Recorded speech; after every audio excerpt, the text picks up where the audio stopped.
Eu sou a professora Ana Paula e vou lecionar a disciplina para o 4º ano do Colégio Emaús. Tudo bem com vocês, 4º ano? Hoje chegou a nossa aula de revisão para a nossa avaliação de matemática que acontecerá na próxima semana. O que eu vou falar com vocês? Eu vou revisar o conteúdo, mas para estudar para a avaliação de matemática, vocês precisam voltar nas videoaulas também, voltar nas atividades que eu passei para vocês, nos exemplos, retornar, olhar o que vocês acertaram, o que vocês erraram, o que vocês estão com dúvida, assistir a videoaula quantas vezes você achar necessário, tá?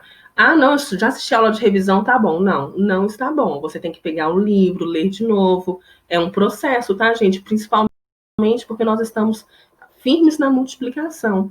Pega a tabuada, estuda, olha 1, 2, 3, quantas vezes forem necessárias, ok? Vamos começar aqui, ó. Nós estudamos durante as nossas videoaulas vários conteúdos, entre eles a composição e a decomposição dos números, operações envolvendo cédulas e moedas, uso de cheques, cartão de crédito e débito, adição, os termos da adição, as propriedades, as operações e problemas, né? Os algoritmos, o algoritmo da adição, que é fazer a operação em si. Subtração, os termos, as ideias envolvidas na subtração, as propriedades, a operação, o algoritmo, problemas, ok? Multiplicação, os termos, as ideias associadas, o algoritmo e problemas também. E tudo isso vai cair na nossa avaliação da próxima semana, ok? Vamos lembrar um pouco de decomposição de um número. Olha só, o número 2.673. Como que ele pode ser? Como a gente pode decompor esse número? Nós podemos falar que ele é um número com 2 unidades de milhar, 6 centenas, 7 dezenas e 3 unidades. Se a gente construir o quadro posicional e colocar cada número em seu lugar, fica tão fácil, olha só. Porque aqui, unidade, dezena, centena. Unidade de milhar. Ou então eu posso decompô-lo de qual forma? 2.000 mais 600 mais 70 mais 3. Isso aqui eu acho que ficou bem tranquilo. É algo que vocês tinham estudado bem no primeiro trimestre também, né? E agora, se eu for falar de composição de um número, né? Que seria ao contrário, o inverso. 4 unidades de milhar, gente, 4.000. 3 centenas, 300. 2 dezenas, 20. 9 unidades, 9. Formando o número 4.329. O próximo, 6 dezenas de milhar é 60.000. 9 unidades de milhar, 9.000. 9 centenas, 900. 8 dezenas, 80. E 3 unidades, 3 mesmo. Então, formando o número 69.983. Esse é bem tranquilo, não é mesmo? Nós falamos também sobre o uso do cheque de cartão. Cartão de débito, cartão de crédito. Lembra que nós falamos que o cartão de crédito chega uma fatura para você no final do mês, né, na data que você combinou com a operadora do cartão. O cartão de débito ele já debita automaticamente da sua conta, a conta que você tem no banco. O cartão de crédito você pode até também programar para no final, lá na data de pagamento, tirar o dinheiro da conta. Mas ele não vai tirando todos os dias, ele acumula o valor, né? E você tem que pagar essa fatura. E o que nós falamos sobre o uso do cheque? O cheque hoje em dia não é tão comum, mas todos esses recursos é para substituir o dinheiro. Deixa eu até ler aqui com vocês. Olha, atualmente a maioria das pessoas usa cheque ou cartão de crédito e débito para realizar suas compras. O uso desses recursos, além de facilitar as compras, evita que as pessoas circulem pelas ruas transportando grandes quantias de dinheiro. Apesar das vantagens, ao fazer uso desses recursos, as pessoas devem estar atentas para não gastar além do que podem gastar. Por quê, gente? O cartão de crédito, vamos supor, ele tem um limite muito alto. Um limite de 20 mil reais. Só que você não tem esse valor para pagar mensalmente. Então, muitas pessoas vão parcelando, como o cartão de crédito, ele te dá a oportunidade de parcelar uma compra, as pessoas vão parcelando em inúmeras vezes e depois ela não recebe o suficiente para fazer esse pagamento. Nós temos que saber que esses cartões, eles são para auxiliar, até mesmo para evitar que você ande com dinheiro. Não é para você comprar desordenadamente algo que você muitas vezes nem precisa, ou então precisa no momento, mas você não está podendo. né? Você tem que ter um planejamento financeiro muito bem feito para você utilizar um cartão de crédito. Senão você se enrola, você fica endividado e a dívida ela traz muitos problemas emocionais para a vida da pessoa. Fora outros tipos de problema, o emocional também, porque a pessoa pensa como que ela fica devendo alguma coisa. Então, eu peço que vocês tenham muita atenção, porque daqui a pouco são vocês que estão utilizando esses recursos financeiros, tá bom? Vamos falar agora da adição e subtração e suas propriedades. Somar e subtrair. Adoro fazer continhas. Agora que já tenho os fatos memorizados, ficou bem mais fácil. Vamos retomar algumas ideias envolvidas na adição e subtração de números naturais. Primeiro, gente, números naturais são aqueles que são utilizados para contar, né? 0 até infinito. Adição, subtração e suas propriedades. Gente, eu estou deixando até as páginas aqui para vocês verem aonde vocês vão estudar, tá? Quais são as propriedades da adição? Comutativa, ou seja, a ordem aqui, tá vendo? 1527 mais 350 é 1877. Se eu trocar a ordem das parcelas, o resultado permanece o mesmo. O elemento neutro, se eu adicionar algum número com zero, o resultado é o número mesmo. 7 mais 0 é 7, 1000 mais 0 é 1000, não interfere. O zero é um elemento neutro. E a propriedade associativa. Observe os termos e escreva por que a adição de números naturais é associativa. Vamos ver por quê. Olha aqui. 125 mais 462 mais 330 é 917. Se eu somar esses dois primeiros e o resultado somar com o terceiro, a resposta dá 917. Agora, se eu somar os dois últimos e o resultado somar com o primeiro, a resposta também é 917. Independente da forma, né, que você associar esses termos, a resposta sempre vai ser a mesma. Então, aqui um resumo: a propriedade comutativa. Podemos trocar a ordem das parcelas que o resultado não se altera. Elemento neutro, o zero adicionado a qualquer número natural não altera esse número. Associativa, na adição de números naturais, podemos associar as parcelas de diferentes formas que o resultado não se altera. Ok? Bem tranquilo também, né, gente? Vamos fazer uma adição aqui no quadro posicional? Olha só. Se eu somar 9 mais 8, dá 17. Vai 1. 1 mais 5, 6. 6 mais 9, 15. Vão 1. 6 mais 1, 7 mais 7, 14. Só relembrando com vocês aqui, ó. Mais 1. 486 mais 825. 6 mais 5, 11. Vão 1. 8 mais 1, 9 mais 2, 11. Vai 1. 4 mais 1, 5. 5 mais 8, 13.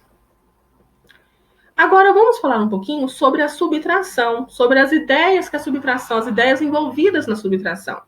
Quando pensamos na subtração de números naturais, logo imaginamos que vamos retirar ou subtrair alguma quantidade de outra quantidade igual ou maior. Mas a subtração também é usada em situações em que há necessidade de comparar ou completar uma quantidade. Na subtração de números naturais, o minuendo deve ser igual ou maior que o subtraendo.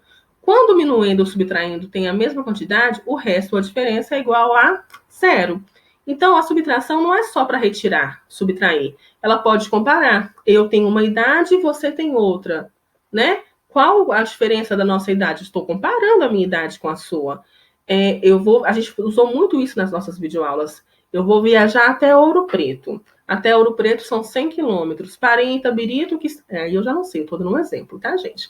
Parei em Itabirito, que está no quilômetro, vamos supor, 80. Não sei se é esse, eu estou dando um exemplo. Quantos quilômetros faltam para chegar em Ouro Preto?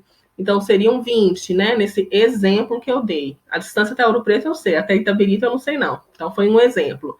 Então, assim, vocês precisam entender que pode utilizar subtração para subtrair, retirar, mas também para comparar ou completar. Olha aqui. Em um estádio de futebol, cabem 550 pessoas. Entraram apenas 380. Quantas pessoas ainda faltam para lotar o estádio? Olha que interessante esse probleminha. Eu vou fazer 550 menos 380. E a resposta vai dar 170, porque 0 menos 0, 0. 5 menos 8, eu pego uma dezena aqui. Vai ficar 15 menos 8, que é 7. Ficou 4 aqui, 4 menos 3, 1. Ok? Olha aqui, outro exemplo que eu passei para vocês nas videoaulas anteriores. Um feirante tinha 138 mangas e 123 laranjas. Ele vendeu 114 frutas. Quantas frutas ainda restam? Nós vamos adicionar o que nós temos, né? E subtrair pelo que foi vendido. Então, ainda restam 147 frutas. Mais um. Um vendedor saiu de casa com 450 doces. No fim do dia, ele voltou para casa com 80 doces. Quantos doces ele conseguiu vender? Uma subtração, 450 menos 80. Ele conseguiu vender 370 doces, ok? A subtração e adição, gente, muito tranquila. É só ter bastante atenção, prestar muita atenção, ver o que realmente está pedindo, tá? Vamos passar agora um pouquinho para as multiplicações, né? Que são tão importantes no nosso dia a dia. Você já sabe que as ideias de multiplicação envolvem a soma de parcelas iguais, a disposição retangular e o cálculo de possibilidades. Primeira situação. Para saber o total de lápis, Júlia fez assim. Olha só, gente. São 3 estojos. Em cada estojo, 1, 2, 3, 4, 5, 6. Então, ela somou 6 mais 6 mais 6, que seria 3 vezes 6, tá? Olha uma segunda situação. Essa aqui, ó, nós não falamos que são soma de parcelas iguais, disposição retangular e cálculo de possibilidades? Essa primeira situação foi o quê? Soma de parcelas iguais. Agora, olha essa disposição retangular. Por quê? São 1, 2, 3, 4, 5 fileiras, ok? Em cada fileira tem 6 carteiras. Então, eu multiplico 6 vezes 5 e eu acho o valor das carteiras, que são 30. Isso aqui nós chamamos de disposição retangular. E também sobre as possibilidades. Se eu tenho 3 shorts, 3 bermudas e 4 blusas, de quantas formas diferentes eu posso utilizar essas roupas? São possibilidades. Eu multiplico 4 blusas com 3 bermudas. 4 vezes 3, eu posso, né, combinar essas roupas de 12 formas diferentes, ok? Multiplicação e divisão são operações inversas. Assim como ocorre com a adição e a subtração, multiplicação e divisão também são operações inversas, porque uma faz o que a outra faz. Por exemplo, 5 vezes 2 é 10, então 10 dividido por 2 é 5. Por isso, podemos resolver o mesmo problema de diferentes formas. Podemos pensar por meio de uma multiplicação ou divisão, dependendo do que desejamos saber, tá bom? Olha só, e quais são os termos da multiplicação? Eu chamo esse primeiro número de multiplicando, o segundo de multiplicador e o resultado de produto. Lembra que eu falei com vocês também que nós podemos chamar o multiplicando e o multiplicador de fatores, que é a mesma coisa? Vamos fazer um probleminha, né, envolvendo multiplicação. Colei uma dúzia de figurinhas em cada página do meu álbum. O álbum tem 66 páginas. Quantas figurinhas eu colei? Então, eu tenho que fazer o quê? 66 vezes 12, correto? Porque se eu colei uma dúzia, gente, quando eu falo uma dezena, é 10. Uma dúzia é 12. 66 vezes 12. Eu faço 2 vezes 6, que dá 12, vai 1. Multiplico de novo. 2 vezes 6, 12. Mais 1, 13. Se eu vou multiplicar a dezena agora, o resultado vem debaixo da dezena. 1 vezes 6, 6. 1 vezes 6, 6. Vou adicionar isso aqui. 2 mais 0, 2. 3 mais 6, 9. 6 mais 1, 7. Então, 66 vezes 12, 792. Então, eu colei 792 figurinhas, tá? E se eu fizer um outro exemplo aqui com vocês, ó, para entenderem melhor. 13 vezes 25. 5 vezes 3 dá 15, vai 1. 5 vezes 1, 5 mais 1, 6. 2 vezes 3, 6. 2 vezes 1, 2. Adicionando isso aqui, 5 mais 0, 5. 6 mais 6, 12, vai 1. 2 mais 1, 3. Bem tranquilo, não é verdade, gente? Tá bem fácil, o conteúdo não tá difícil, desde que você estude bastante os fatos. Vocês precisam saber a tabuada da multiplicação de baixo para cima e de cima para baixo, ok? Deixarei aqui, ó, primeiro exercício para vocês. Eu vou deixar um pouquinho a tela parada. Não tem necessidade de fazer impressão, né? Por isso eu nem enviei para Fisales enviar via e-mail para vocês. Vocês podem fazer a cópia, não tá difícil, não tá grande dessa forma. Então, essa primeira atividade, vocês podem pausar a tela e copiar. Vem a número 2, para você falar um pouco sobre os benefícios e os malefícios do uso do cartão de crédito, ok? A número 3, para você decompor esse número, eu estou deixando um pouquinho na tela para você conseguir parar e copiar. A número 4, tá? Falando aqui sobre um pouquinho de papéis de carta. Lembrando que quando eu falo dobro, é multiplicando por 2, triplo multiplicando por 3, quádruplo multiplicando por 4, viu? A número 5 também, aqui mais um probleminha para você resolver. A número 6, mais um probleminha. Número 7, as ideias da subtração, tá? Os termos da subtração. A número 8, falando um pouco sobre as propriedades da adição. A número 9, falando sobre os termos da adição, tá? A número 10, mais um probleminha para você. A número 11, mais um problema, envolvendo agora outra operação. A número 12 também, tá, gente? Façam com muita atenção, porque tá muito gostoso e muito fácil de fazer. Eu espero que vocês tenham realmente gostado da videoaula. Voltem nas outras videoaulas. Revisão não é só aula de revisão. Você tem que voltar nas anteriores, você tem que ir no livro, tá? Você tem que lembrar disso também, porque não é só assistir uma aula de revisão que você está preparado, você precisa retomar o conteúdo todo. Eu volto na nossa próxima videoaula fazendo a correção, tá? Um grande abraço, fiquem com Deus e lembre-se, juntos...